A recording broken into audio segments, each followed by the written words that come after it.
Okay.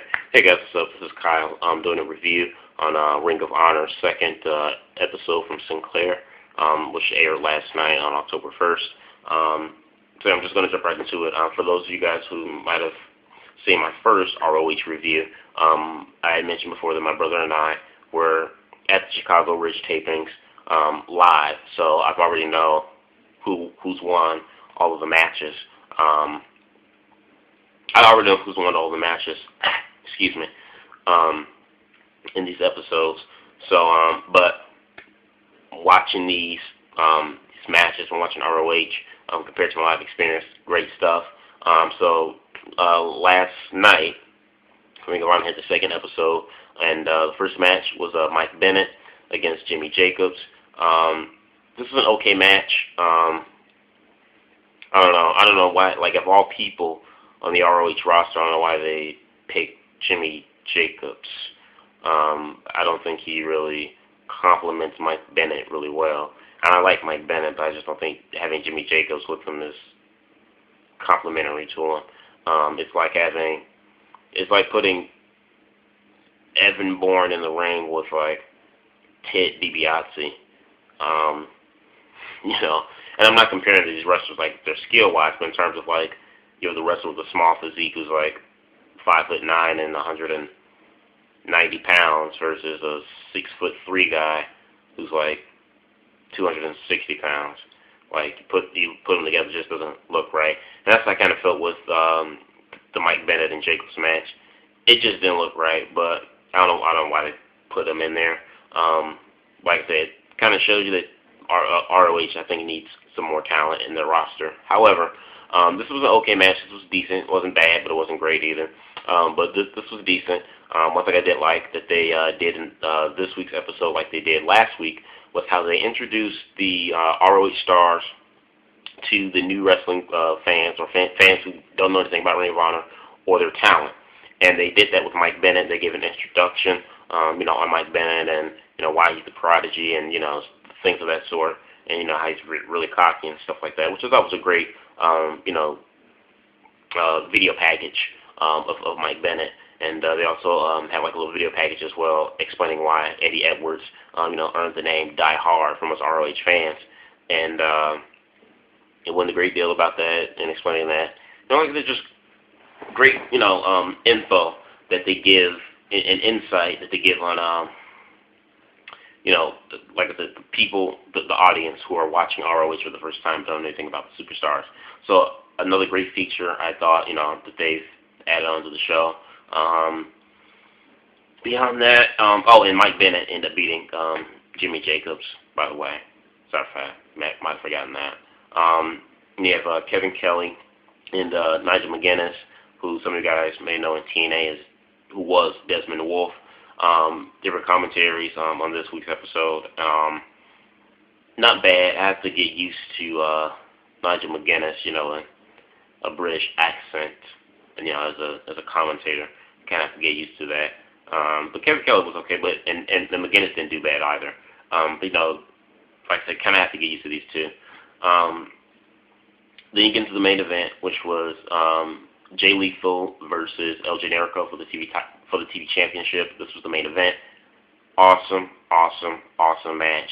I give this match 4 stars. This is a 4-star quality match.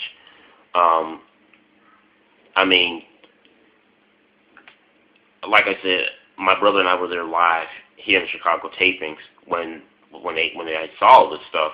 I was at the edge of my seat during that match then, and I was still at the edge of my seat again watching this on my laptop.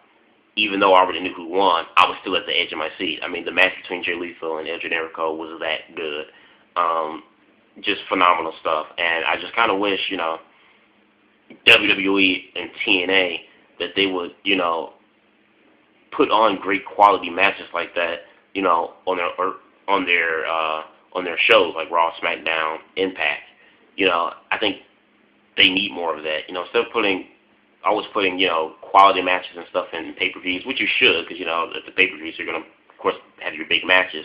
But I don't think it's a bad idea either, for WWE and TNA to have like, 3 or 4 star quality matches on their shows instead of having WWE throwing in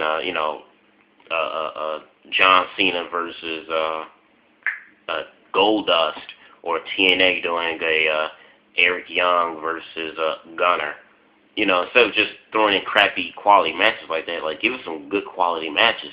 And that's the one thing that I strongly believe that we're going to get within not with TNA, but with ROH, is just great quality matches on their weekly shows.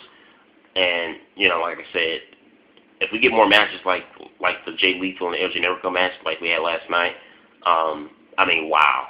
If we get more matches like that on their TV broadcast show, I have nothing but high hopes for ROH Ring of Honor.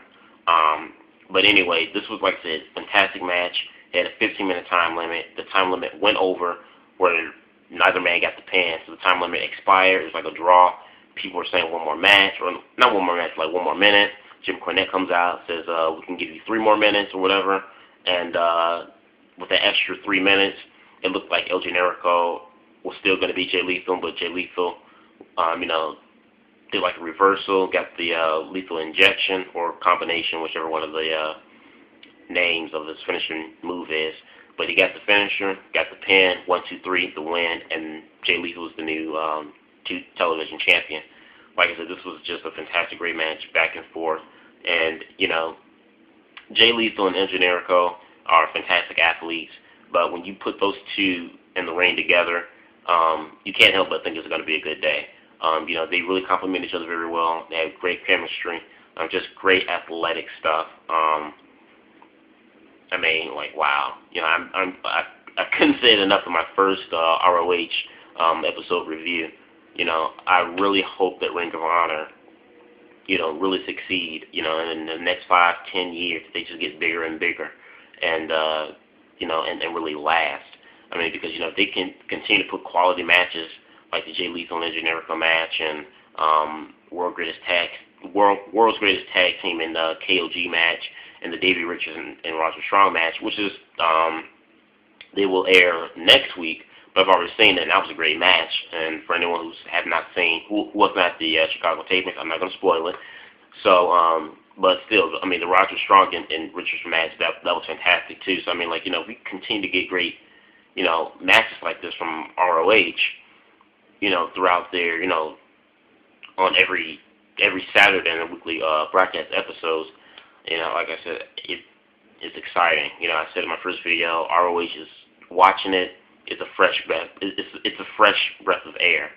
When you're tired of watching WWE and tired of seeing Cena as a 10-time, 12-time WWE champion, and he's always squashing everybody and being Super Cena. If you're tired of TNA with all the talking and immortal foolishness and all the shenanigans that goes on every week on Impact, and then you watch ROH on Saturday, boy, I tell you, it's a breath of fresh air. It really is. Like I said, I hope nothing but the best for Ring of Honor Wrestling. I hope these guys, in 10 years, like I said, they get better, continue to get more, great talent. I hope these guys get a video game soon. Right now it's a little bit too soon to, but in the long term, the next 5-10 years from now, they can get some, like I said, some video games and some action figures, whatever. Just get some products and stuff, to make Ring of Honor more prominent. And now that Ring of Honor has their own television, me as an ROH fan, I'm going to keep plugging ROH and get their name out there and help these guys out, because I really love Ring of Honor and I want them to succeed. Like I said, I'm not a WWE mark and I'm not a TNA mark. I'm more of a casual wrestling fan where I watch all wrestling and I like all wrestling. However, I will admit, and I am proud to say, that I am a Ring of Honor mark. Been one since 2002, still one today in 2011. And like I said in my first video, not saying that ROH is perfect, because ROH has done some stuff, down through the years in their 9 or 10 year history that I didn't agree with, and they've done some stupid stuff. All their pay-per-views weren't great. All their matches aren't great, but it's the style and the quality match that they have is better than what you would see on a WWE or TNA. So yeah, like I said, what ECW fans were for ECW, I'm like that when it comes to Ring of Honor. So yeah, so I just hope nothing but the best for Ring of Honor. I thought it was another great solid show. For the second broadcast episode, I thought it was another great solid show. Let me know what you guys think about it. Comment, subscribe, and I'll also be making another video tonight, doing a review on WWE's Hell in a Cell pay-per-view. So look forward to that video review later on tonight. And like I said, let me know what you guys thought about ROH, second episode last night, and what you thought about the El Generico Jay Lethal match. Like I said, once again, comment, subscribe. Have a good day. Peace.